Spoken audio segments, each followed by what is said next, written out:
একটা উদ্দেশ্য তো আছে, কারণ তো আছে নাকি? কেন সৃষ্টি করেছেন মারাত্মক কথা। আগে আমি ডকুমেন্ট কোট করি। আল ফেরদাউস ৩য় খণ্ড ৩৭৩ পৃষ্ঠার মধ্যে এনেছেন। আবার আল মানাকিবে খারজিমি এই কিতাবের ৬ম খণ্ডের ৩৯ পৃষ্ঠার মধ্যে এনেছেন।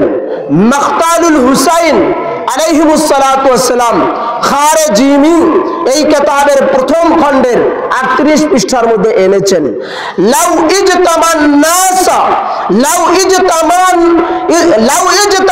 নাসু আলাইকুন হুব্বু আলাইকুম নবী তালিব লাম্মা খালাকাল্লাহু তাআলা আন-নার। রাসূল বলেছেন আল্লাহ জাহান্নামী সৃষ্টি করতেন না, আল্লাহ পাক জাহান্নামী বানাতেন না, আল্লাহ পাক কখনোই জাহান্নাম তৈরি করতেন না, কখনোই জাহান্নাম হতো না।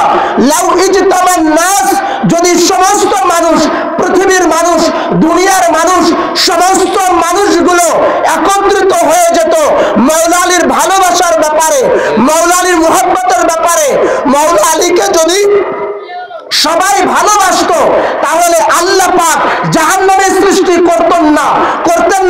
আল্লাহ জানেন যে আল্লাহ পাকের আলীর মুহাব্বত সবাই করবে না, আলী সবাই করবে না, আলীর ভালো সবাই বাসবে না, আলীকে সবাই মুহাব্বত করবে না।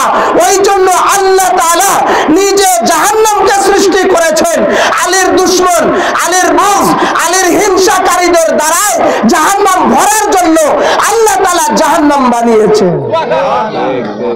বলেছেন লাউ ইজতামান নাসু আলা হুব্বি আলী ইবনে আবি তালিব লাম্মা খালাকাল্লাহু তাআলা আন-নার।